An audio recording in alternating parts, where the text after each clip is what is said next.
Okay, welcome to this exciting ESA water cooler chat to celebrate Black History Month. Our objective is to honor Black scientists who have and are continuing to shape the science of ecology. So first, I know there are quite a number of Black ecologists in this chat, and so this event is dedicated to you.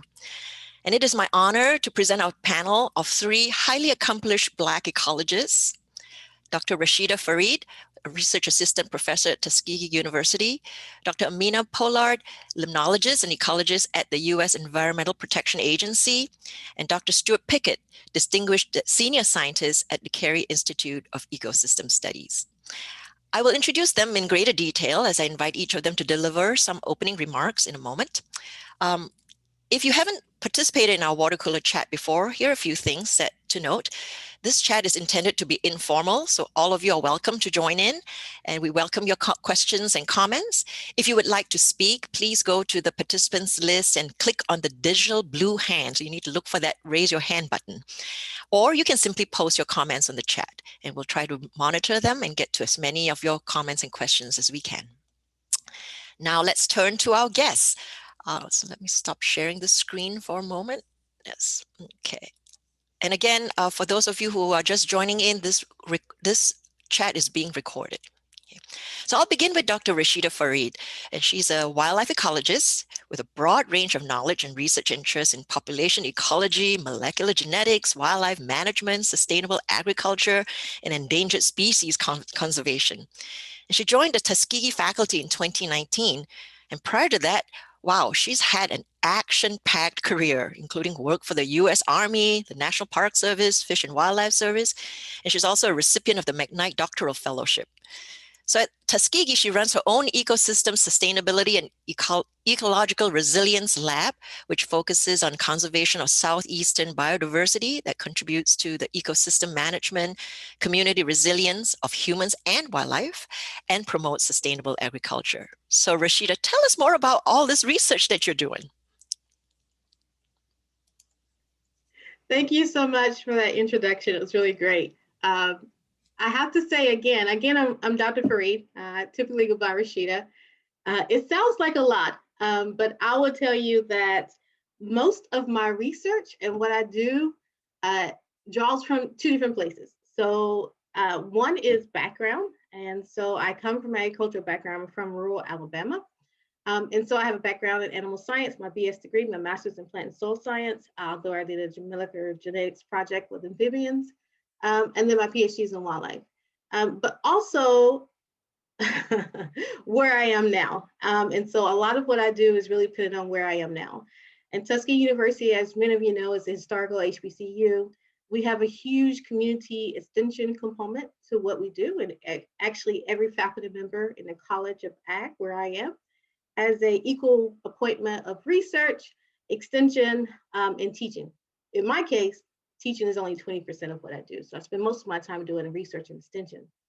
So what that means is everything we do must be integrated into extension and into a community aspect and development project. And so although I'm a wildlife ecologist, I spend most of my time working with private landowners who are agriculturalists, dealing with issues of sustainable agriculture, water quality, even heavy metal testing in their soils, these type of aspects. And so when you think about the broad range of my research, is really quite reflective of, I guess, what where I am currently and what my position kind of requires. But it does reflect also my interests. I'm very much in a place of privilege. I graduated in 2019 from University of Florida with my PhD in wildlife ecology and conservation. And that same May, I arrived here at Tuskegee. So I'm really quite fortunate to walk into an assistant professor position. And with that fortunateness or privilege, there is quite a bit of responsibility. And I think that it is truly a place of privilege to be able to work with communities at different socioeconomic status and be able to share conservation and wildlife through a different lens, not through necessarily the lens where everyone is an ecologist, but through the lens of just trying to communicate the appreciation for nature and being and research on these topics to individuals who are farming for their livelihood. And so that's really how I end up with this wide span, a broad span of topics, both my background, my training, my professional background, but also the position where I am here at Tuskegee and those demands. I have to say that my research is also driven by my desire to allow my graduate students to be their full capacity and their full selves in their interest. And so because my concentration for my PhD was quantitative analysis, I'm really able to handle a lot of different types of research projects. And so I currently have 4 master's students, 2 are graduating this year. So I'm very, very busy for a new professor, but everything spans from environmental justice, dealing with a project related to heavy metal contamination in soils and how that affects the water quality for populations and communities. And then you have another student that's dealing with heavy metals, again in soils, but more interested in how atmospheric pollutions can contribute to the accumulation of heavy metals in trees themselves, and actually using tree cores as a model to look at temporally or through time how heavy metals have accumulated through time. And then I have 2 other students who are currently working on marine type biology projects. Their projects are more population ecology in nature, so a little bit closer to my actual dissertation and PhD training. And so they're interested in understanding bottlenose dolphins, their specificity in terms of feeding, in location selection, and also feeding habits and behaviors.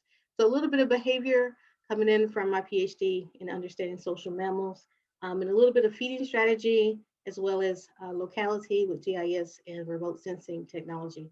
So quite an expensive project, but again, all within that area of quantitative skills. And so I think that has really afforded me the opportunity to be very flexible in what I do and what we're able to do in my lab, both for the community and for graduate students, is that quantitative background. And so that really allows me to allow my students to do all their magnificent and glory things, because I really have some brilliant students, and really also assist the communities in those demands and those wonderful aspects of community development, and that's throughout the Black Belt community. So that kind of explains, the broad nature of my work, and also the privilege. And I see it as a privilege. It's a great task, but it is a privilege to be able to work with communities in such a direct and impactful way, particularly those small landowners and agricultural producers. So that's about me. Great, thank you. We'll come back to more Okay. yes, you're just given us a brief glimpse of what you're doing. So yes, we're really excited. Okay, next, I'd like to invite Amina Pollard, who's our American limnologist and ecologist at the U.S. Environmental Protection Agency. And she leads the US EPA National Lakes Assessment, which seeks to provide information on the health of lakes, ponds, and reservoirs across the United States. And this research by Pollard, by Amina and colleagues, has also advanced our understanding of how environmental change and the structure of landscapes influence freshwater communities and ecosystems. So Dr. Pollard, tell us what goes into this the National Lakes Assessment Program. A lot of coordination. So thank you for that introduction, and thanks for being here at this chat, everyone. I am a freshwater ecologist by training and by passion, I would say. And at my core, I'm really interested in better understanding the natural and anthropogenic variables that help shape the composition of freshwater communities. And that includes questions fundamentally like, how do we detect changes in communities? How can we disentangle natural and anthropogenic influences on community composition? And then which community level responses are specific locally versus which are general regionally or at broader landscapes. And it's that last part that really brought me into working as the lead of the National Lakes Assessment, where we're trying to understand not only the condition of single systems, but sometimes for management questions, and Congress sometimes acts at the scale of North America or of the United States. And so this is a project that is mandated by Congress, but you can provide your scientific information to help make it as robust as you can, given the constraints of budget and whatnot. So I'm particularly interested in how we carry forward some of our ecological knowledge into the applied arena, and where we can better understand, where we can predict communities and their composition. And then on the other side, when we find or when we observe a community, can we sort of do some detective work to better understand what environmental and natural variables and anthropogenic variables have influenced that community. And then because I work at EPA, I'm really positioned to help connect research to professionals responsible for making environmental management and policy recommendations. And so I think about my work really in three bins, I guess. One is this bin of generalization and extrapolation, and trying to think critically around how we extrapolate about aquatic communities and how we communicate that information to broad audiences, including academicians, politicians, and local organizations and communities. And then a second sort of bin that I get involved with a lot at work is that of synthesizing scientific information. And so at times, people making management or policy recommendations request scientific information. And so when that comes up, I will sometimes work as parts of teams to understand the questions and review and synthesize the available research findings and communicate where we have definitive scientific evidence and where we still have some uncertainty. And so the types of questions that come up for that have been things like, we need to develop policy on mountaintop mining.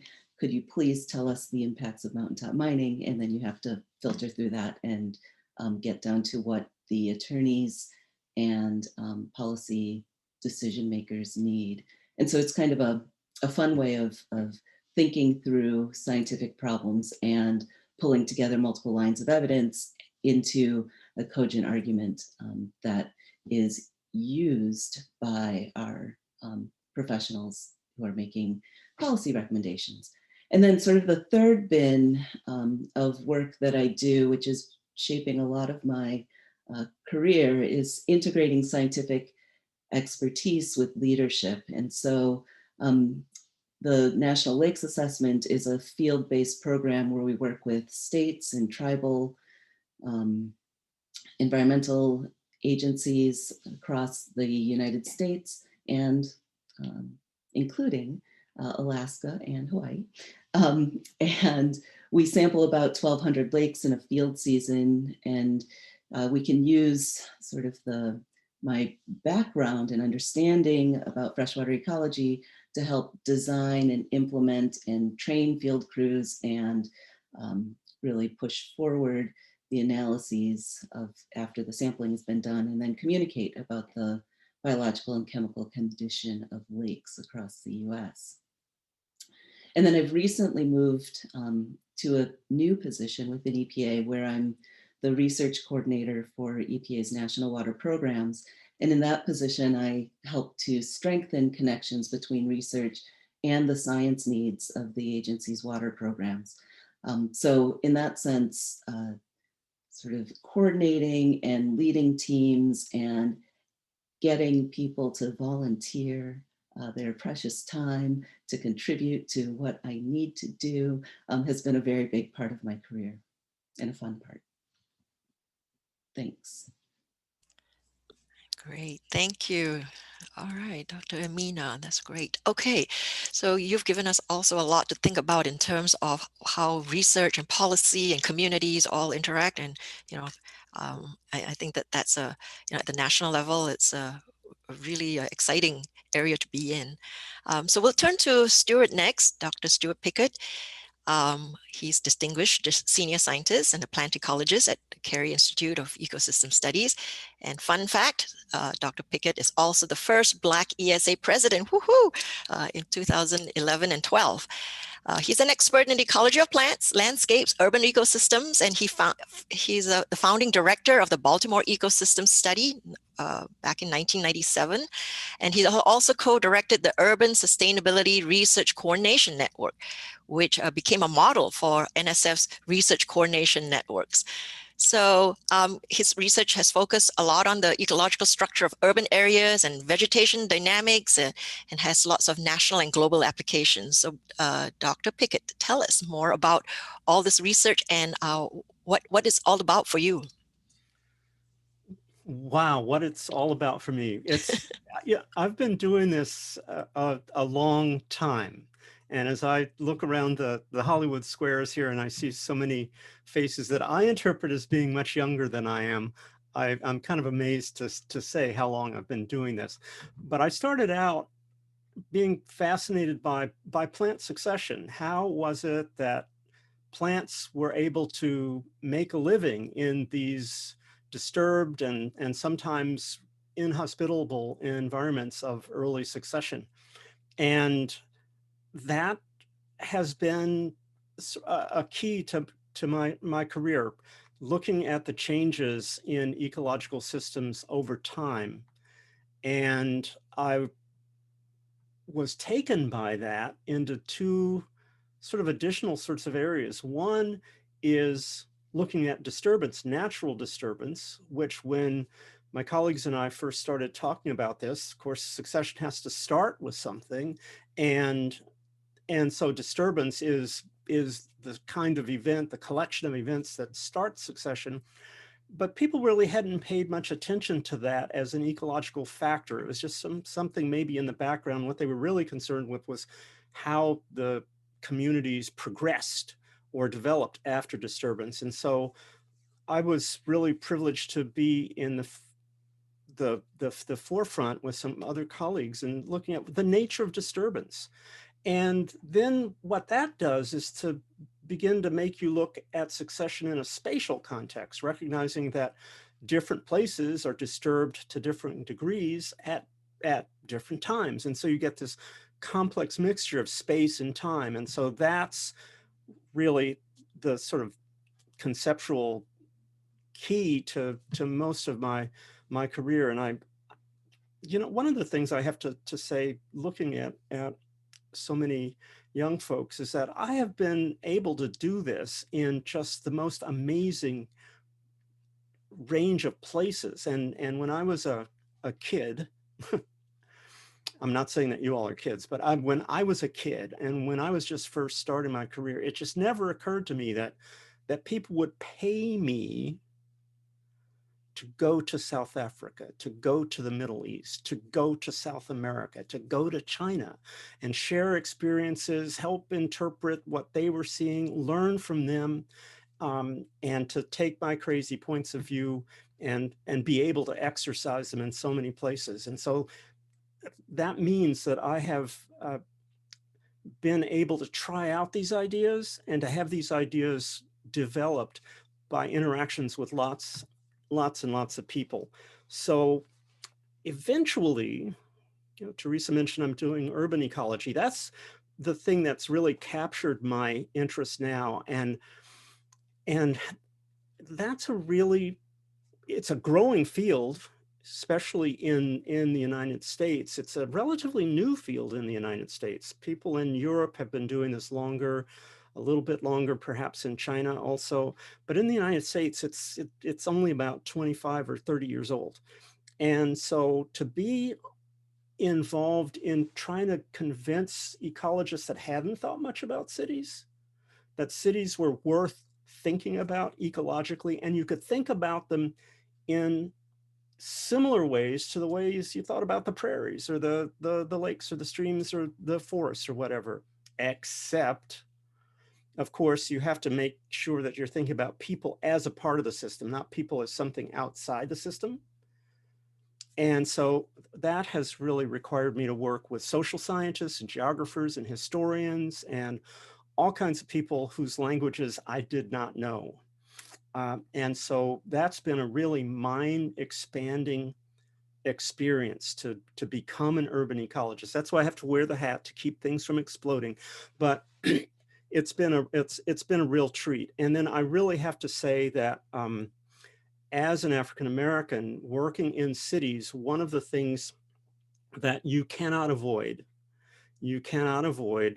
the role of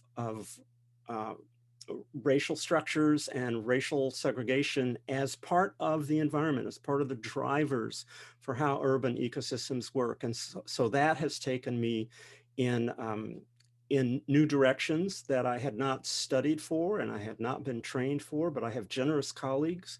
And of course, that allows me now to connect with communities in some new ways. So that's kind of a quick overview. I think I'll stop there. Okay, thank you, Stewart. Yeah, this is I think a really interesting thing that you're bringing up. You know, some of the questions around cities and why is it that ecologists in America are so slow in picking it up. And I was wondering, maybe for Rashida or for Amina too, you know, are there things that you found, you know, so any sort of key ideas, you know, that was seminal for you in your research and perhaps, you know, were not as welcomed by others, or maybe, you know, were embraced differently, or you had a different response, you know, with your colleagues. Is there anything like that you know, that kind of defined your own research and your own approaches? So, Rashida, would you like to begin? Sure. So I'm laughing because most of my thoughts are not agreed upon by my colleagues. So I keep most of them to myself. But there's this one key aspect. I studied prairie dogs for my PhD, and they're, you know, social ground squirrels. And there's this very interesting aspect of their basic ecology, where it appeared that females were somehow strongly influenced or making decisions based upon their environment in terms of their reproductive output. For example, when you have high density, you would have lower reproductive net output from females. And that makes sense. But there are a couple of aspects that were not reflective of high density, and yet the females were seemingly responding to some other type of environmental factors that were not obvious, like precipitation, the amount of food, or the concentration of individuals in a given area. And so I thought about human beings and this idea of how do humans respond to their environment. And when you mentioned urban ecology, I was just having this discussion, I promise you, yesterday in my zoology class about humans being a part of nature and the environment and not separate from it. And we think about how urban cities grew quite fast. We all know through the Great Migration, African Americans left the South to go north for jobs and opportunity. So there was an expectation, in ecological sense, there was an expectation of more resources being in, the cities. And then now we're dealing with these similar issues where rural communities, and that's predominantly where I work, rural communities, they are dying in the sense of populations are collapsing, there's little resources. And what is the driver behind that? And a lot of the drivers in rural communities right now, particularly minority communities, are environmental factors. It's the environmental degradation of air and water. And so basically the environment is poisonous. And so people are leaving these rural communities. Now, I don't think that necessarily people are consciously choosing to leave the rural communities, and they don't consciously decide that their community is dying because of environmental factors necessarily. But these are one of these concepts that it really bothers me in terms of what my research will be in the future, in the future direction of my lab. And so a lot of what I do, which is not what I'm trained in necessarily, but I don't think I necessarily need to be trained in environmental justice because I was born brown. So, and I work in brown communities, so I think I have a good understanding of it. But it's very interesting. I think that's going to be a key focus, this concept of how do you revitalize rural communities that are basically, the community is dying. And if you think about it from a population ecology perspective, you know, there must be a loss of resources, and it's not just simply economic, right? It is the environment itself, the air, the water, the soil, even the culture itself can become toxic as an environment that makes this place no longer hospitable for people to live there. And so you have, like you would have with any other species, the young disperse, and this dispersion of the young that leave behind the older individuals that are not able to continuously reproduce and create a viable community, just like any other population. And so that's one of the issues that, you know, I think later on will be the primary focus of my lab. And it's quite intriguing to me. And I think in a lot of ways that, and because I'm obsessed with reproduction is always a key factor in everything for me. But it's quite fascinating how these ideas of social structure and economics and even housing structure, he mentioned earlier about, not explicitly, but basically redlining, particularly in Baltimore, I'm familiar with that situation, is very much a driver of the where people are placed, and also the abundance of trees and green spaces in those places, so due to redlining. And so how policy and aspects in which these are environmental conditions that we've created ourselves as humans, and not necessarily natural environmental conditions, but they themselves have become essentially natural environmental components or factors, and are very much driving our ecology and behavior, in the same way that precipitation and, you know, rainfall or whatever would drive a ground squirrel's behavior. So these are very interesting things that are really intriguing me, and hopefully I can explore a lot more in the future. But, you know, we're all on the academics, we're all on the dollars path, so gotta have some dollars, grant dollars. Sounds like you've got your whole career mapped out for you right there in 5 minutes. I hope not. Yeah, I saw Nancy's comment about how Dr. Pickett could, you know, give a full career in just 10 minutes, and now you've just outlined your whole future in 5. So, so it can't be done. So I'd like to invite actually either Amina or Steward to maybe respond to Rashida, or, you know, or to each other, or what you've heard.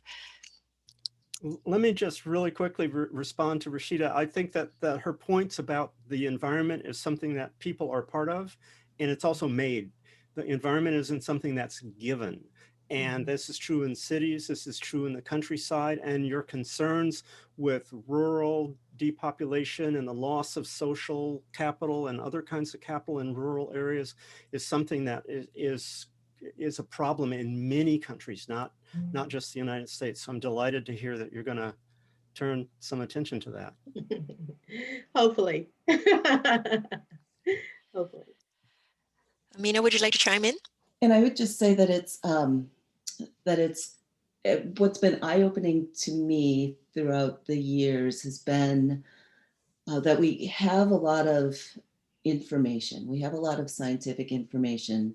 And yet when we go out and assess our water bodies, because that's my focus, we are continuing to see tremendous amounts of degradation, whether it be in areas where you wouldn't expect there to be as much degradation, in sort of high mountain lakes, for example, or looking at cities. And so one of the challenges that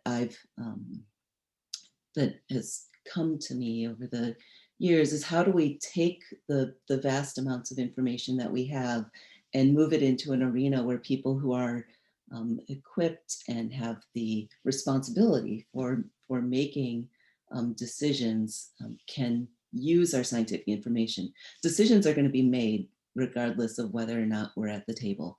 And so when it comes to us being an integral part of the ecosystems, that's where I think that there is a niche for some people to really focus on helping to bring our information forward so that it can be used. And it's not that the people who I have the pleasure of working with are very bright attorneys, and very bright policymakers, very bright environmental managers, but they might be speaking a different language.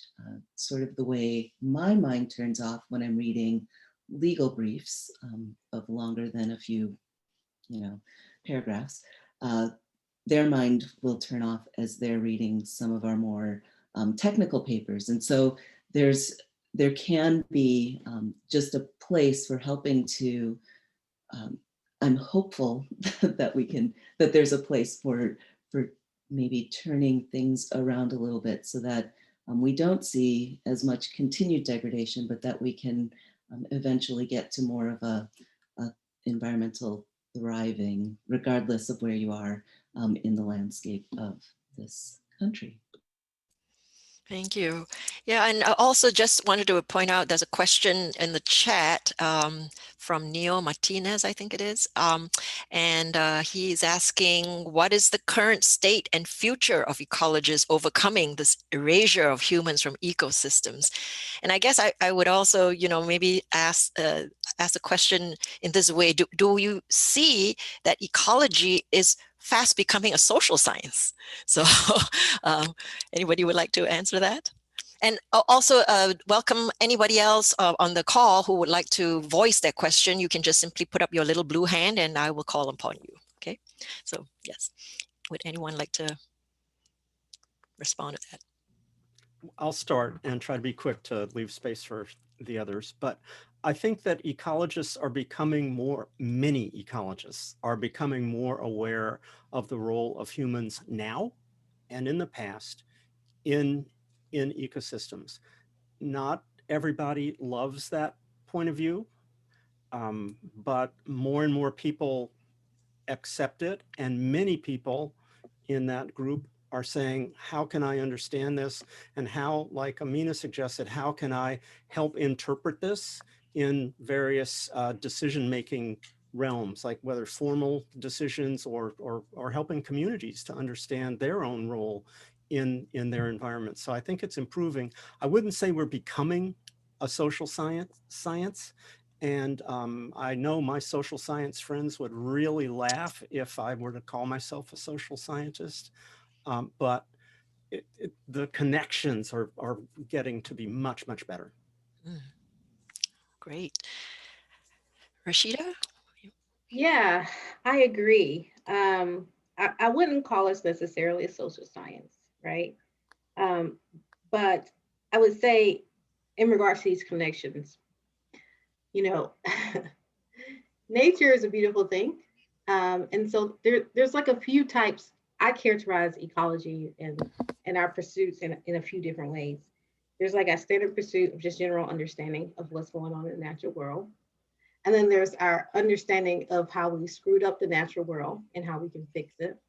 And then there's just our understanding of how we can mitigate or not try to screw up the natural world in the future. And so that, to me, those three categories kind of, broadly kind of cover it all. And so more and more of our exploration in ecology has become, how do we instill in other humans a level of conscious thought in which they have an appreciation for the environment that they are a part of, and no longer have a desire to consume at the expense of the world around them, right? And that's one aspect. And the other is that even more pressing is, how do we instill a corporate culture that values the world around them, even so slightly over their own financial gain. And so that's really the social aspect of the psychology or sociology behind it, is that most of what we're dealing with now, the major issues of climate change is not because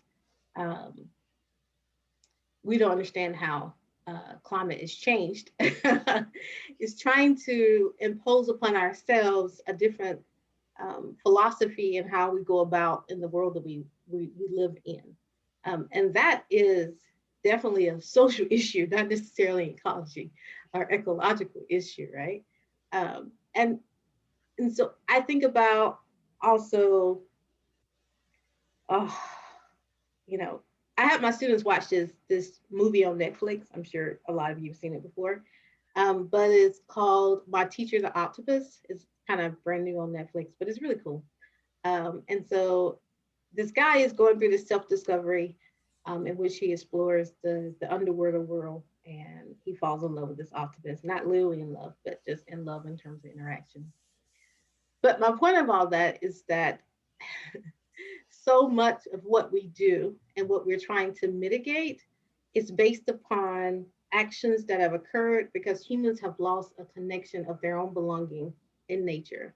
And that is a social problem.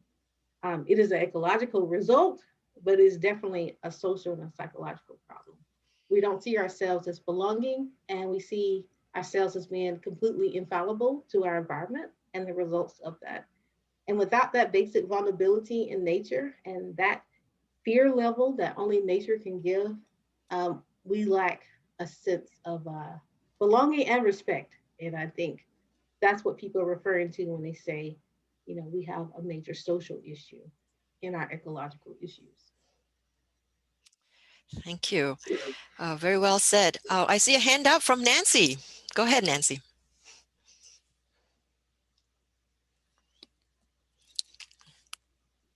I'm on my phone and it's confusing though.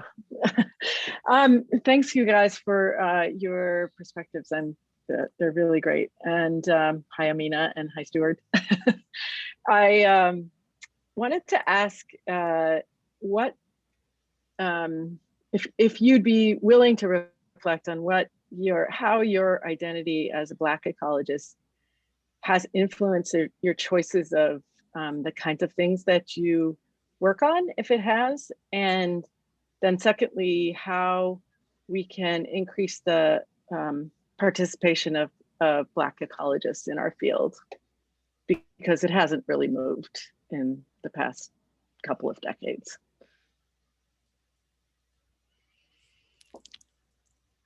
Amina, would you like to start? Sure. There's a lot. From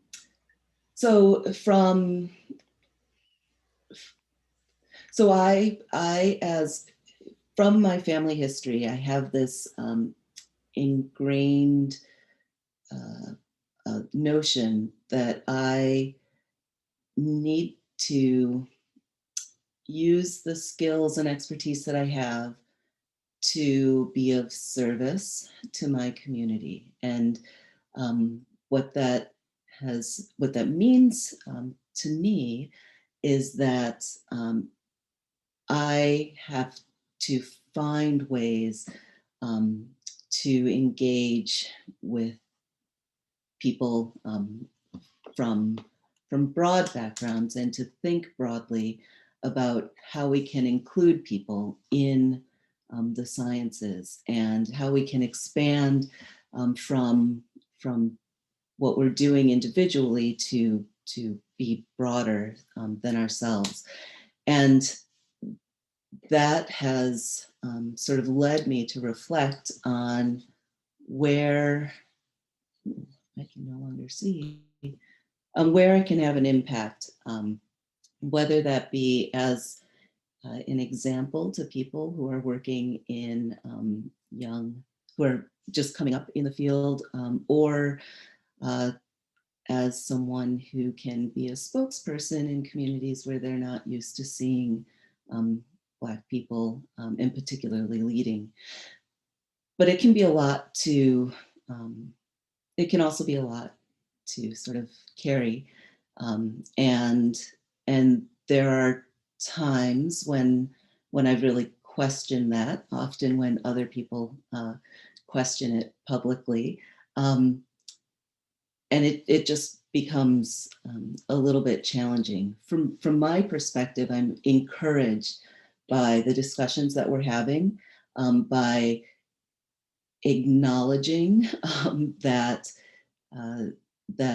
there aren't as many people, and that we can, that there's still work to do to bring people into the field and into the fold a little more. And I continue to be sort of discouraged that the efforts that people have made over the past, I mean, ever since I was coming up in undergrad and high school even, have had what I would say minimal impacts on the cohort that I'm in. And I don't have a great solution for that. I'm looking forward to hearing what other people have to say about that. But I think that opening the door and having more candid discussions and having simple, well, maybe it's not simple, but things like ally training.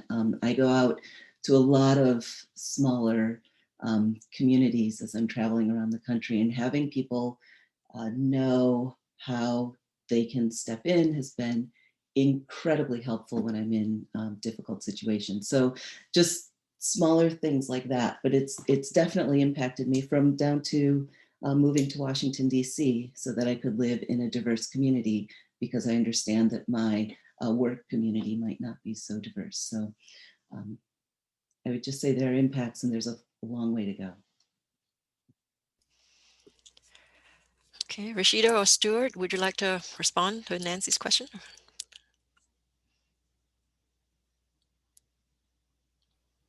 I would like to defer to Stuart if he's willing to answer.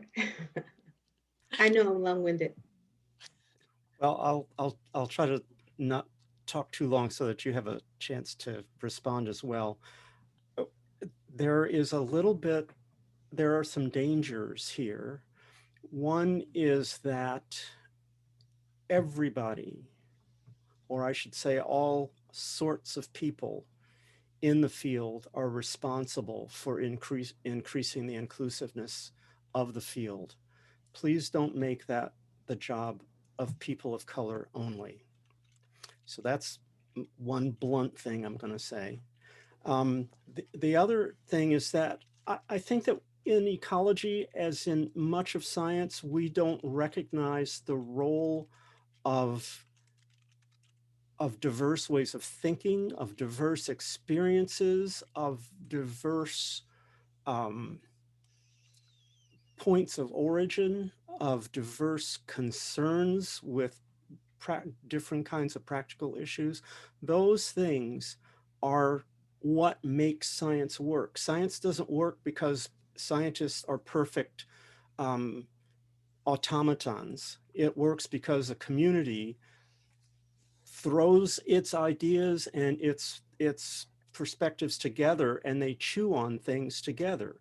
And the more cognitive diversity, which is associated with various other kinds of social diversity that you have in the science community, the better that community is going to do science, and the better that community is going to be prepared for connecting with the larger society. So the composition of the scientific community is one of its most important resources, and that's a lesson that everybody needs to absorb and move forward with. And if you start with that, it's going to be a lot easier to move the needle. But at the same, okay, the third thing I want to say is that I'm really delighted by this Hollywood Square that I see now. Of course, we didn't have Zoom when I was a kid, but let me tell you, when I went to meetings, I didn't see what I'm seeing now, and I'm so pleased about this. Indeed, indeed. Rashida, do you want to chime in, or shall I call on the next person? So I'll just say something really quickly. And I agree so much with what the other panelists have said, and I'm so straightforward. I promise you I try to filter, but I don't. So it's very dangerous for Black ecologists or any type of minority ecologist to all of a sudden be expected to do minority related work in ecology because they're a minority, right? I am a scientist in ecology because that's what I love. I was born into it, and that's what I'll do to the day I die. And so that's who I am fundamentally. I'm an ecologist. I always have been. The reason why I do environmental justice or I work in minority communities is because I also have an equal passion for that. But I wouldn't necessarily say that it is my responsibility because I am brown to do brown community work just because I'm brown, right? So you can empower yourself in terms of an ally to, if you're a genuine and concerning in that area, to also do that type of work. And I think that it is truly everyone's responsibility to make sure that ecology is diverse in every aspect, and that's 100% true. And also the last thing I want to mention about that is that we have to be very careful when we say, you know, brown communities and doing brown work and these things that are related to ecology, because we have this, and Dr. Pritchard's already picked up on this. We have a tendency to assume that all these communities are the same. My culture and who I am is very different from someone else who also looks like me. And so it's very important that we understand that fundamentally the issue is not brown communities and their concerns.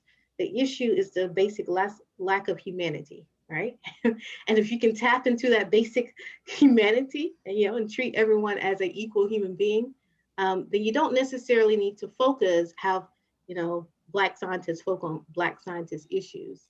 Because everyone in my family is a scientist, and I can assure you none of them other than me directly worked, other than like just basic STEM education, worked in Black communities, right? They are passionate about their science, and that's exactly what they do every day, and that's what they should do. That's what they're trained to do. And why not? They have an equal right to pursue that in an absolute fashion, just like anyone else. And so their role in life and their community of science shouldn't be limited by the fact that they're brown. And by somehow expecting Black scientists or Black ecologists to do Black ecologist type work, you are limiting them essentially in what they could be in their full range. It's not the one that's less than the other, but allow people to be who they want to be fundamentally. And just because they're brown doesn't mean they need to do brown people work. That's all. Thank you, Rashida. Yes, I think so. I think the fundamental respect for people and for what they bring, regardless of what color they are, right? Is something that we need to appreciate, and also if they do bring in these perspectives that are different than ours, I think we ought to welcome them. So that's another aspect I would add to what Rashida has so eloquently put together there. So I'd like to actually invite Olivia. She had posted a question on the chat to say, is this an open question? And she would like to try and answer part B about diversity in ecology and conservation. So Olivia, please unmute yourself and go ahead. Hello, everybody. My name is Olivia McIntosh. I'm a student at Elizabethtown College, and I'm a sociology major, anthropology concentration, and a biology minor. I've always loved ecology, conservation. I'm starting to love policy making in ecology and conservation as I get more into the sociological aspect. So this is so very exciting to see you all here and to see such colorful faces, because I go to a PWI, so I do not see colorful faces, especially in my STEM classes. So excuse me if my voice is shaking, because I'm excited to be here and I don't want to misspeak. But so on the aspect of diversity and ecology and what can be done, and the needle hasn't moved, there hasn't been much change.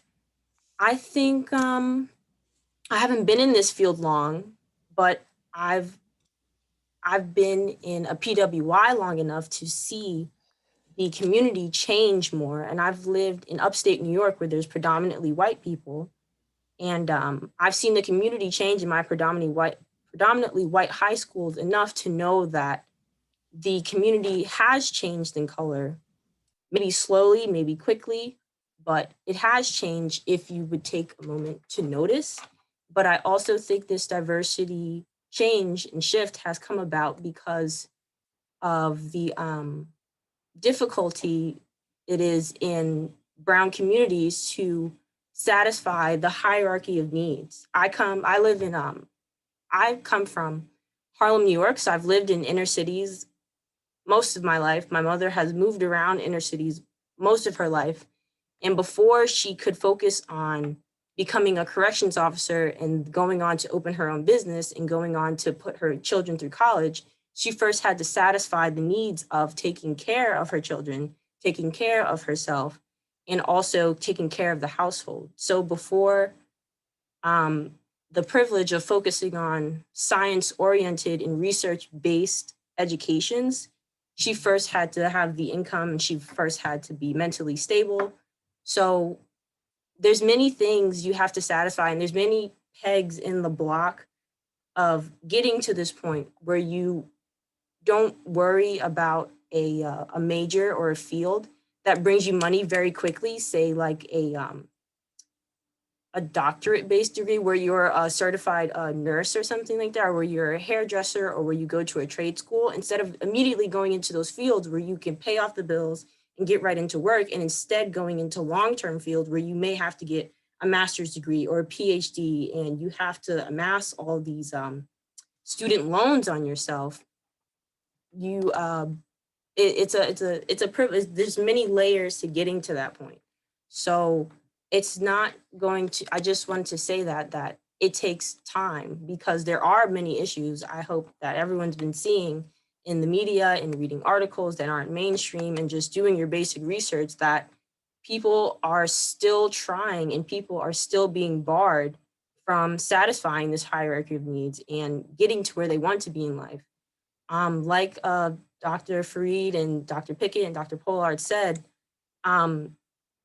we're much more than brown people. We're just people who want to study things, and we're just people who want to go into these fields of studies. There's so many, we're so much more than brown people worried about brown people things, because it's not just a brown people thing, it's a people thing. It's a, like Dr. Farid said, it's a lack of humanity. Like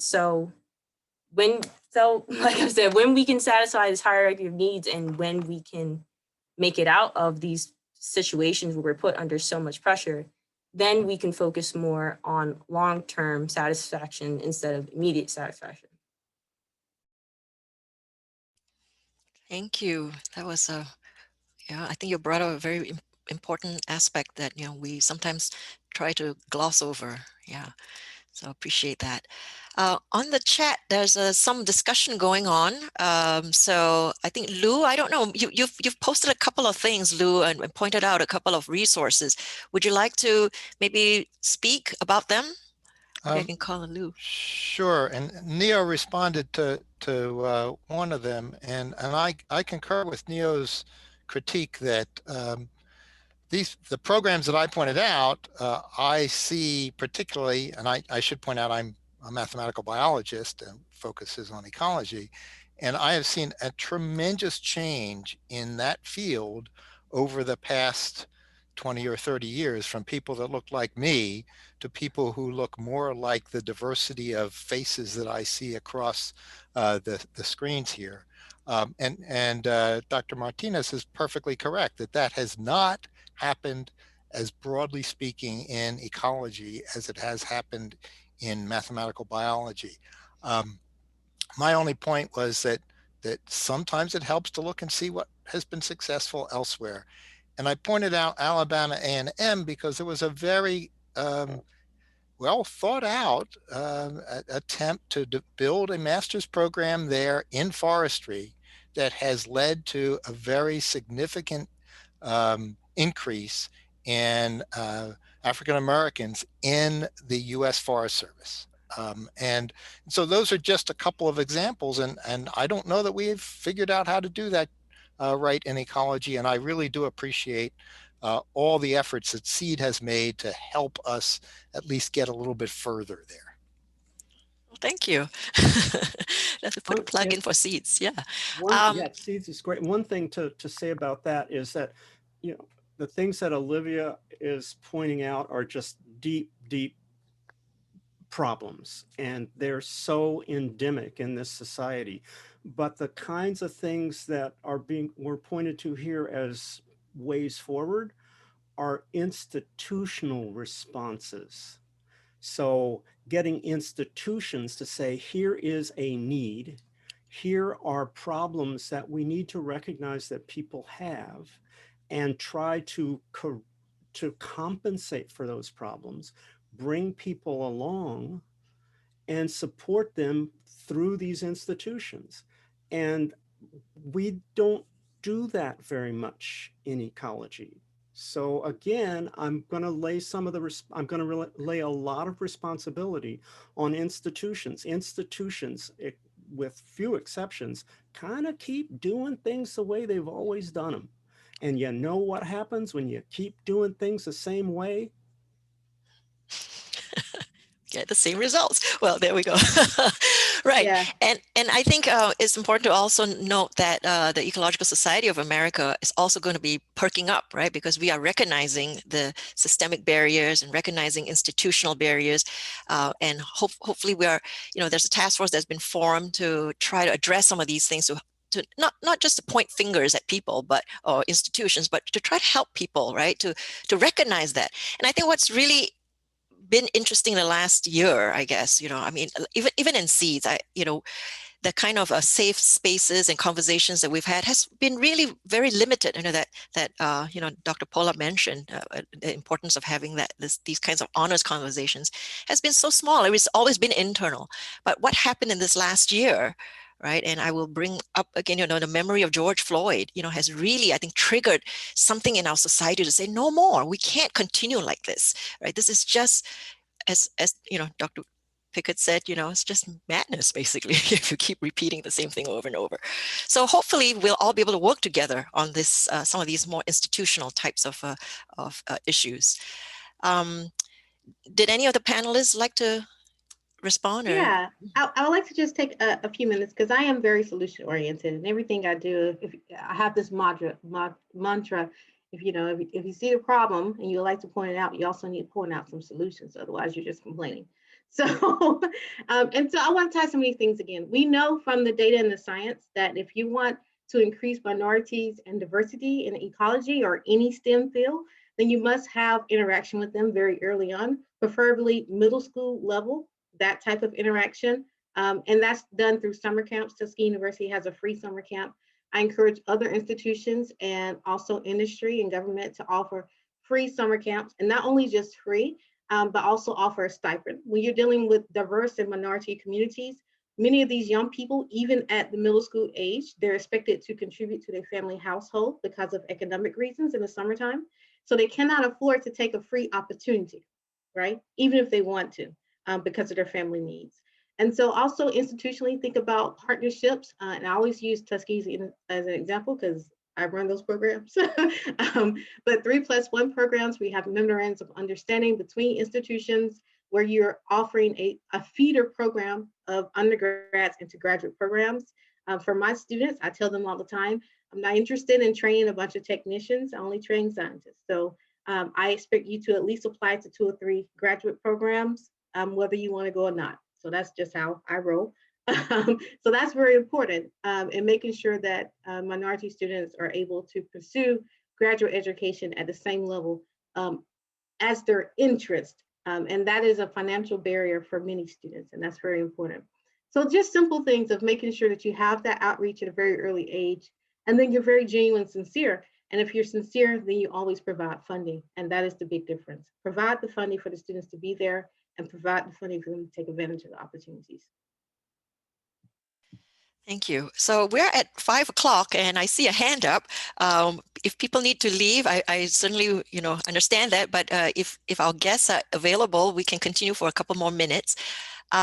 Before I go to the hand, I'd like to also point out to some of the responses on chat. So Tanera Cullens, for example, talked about how really a lot of people have moved away from academia, going into other sectors, right? The nonprofits, for-profits, federal. And I think this is really a problem for ESA too, that we're not capturing people who, are moving away into these other areas, and why are they not coming back into the ecological sphere? So I think that's something of interest for me personally as ESA staff, and definitely for the governing board.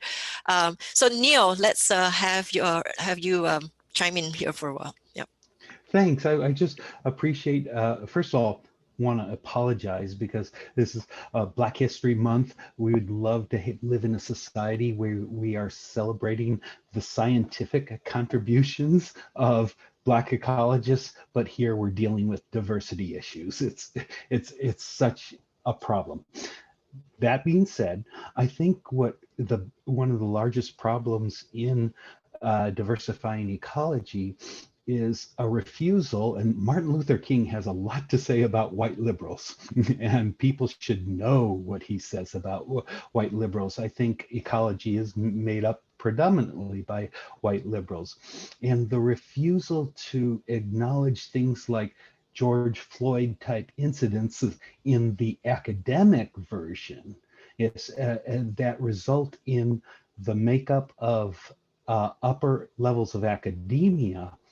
That's the problem. There is active racism going on, and people say, no, not here. It's like, come on, get over it. You don't get this type of composition without racism. And so Dr. Pollard pointed out the importance of allyship. Exclusion is going on. People call it microaggressions. I call it racial harassment. Exclusion is going on, and we need allies to counteract that exclusion. And the training of allyship, if ESA, just one more thing. So SEEDS and all these wonderful programs, to me, they're just training minorities to slam up against a glass ceiling. And it's the responsibility of ESA to smash that glass ceiling, get it out of the way. And so that's just, I think, some important points to understand about all this.